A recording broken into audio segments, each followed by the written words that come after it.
¿Lo despierto? No, ¿para qué lo molestas? De rodillas. Mira, mira. Ah, eso no funciona con... ¡Ay, cuántas curvas! ¿Un cocodrilo?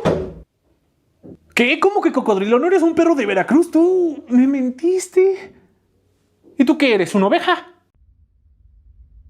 Cuidado, porque... No, él solo come croquetas. Oye, gato, ¿puedes quitarme algo que tengo en los dientes? Va, Jerry. Ah, bueno. ¡No! Sí.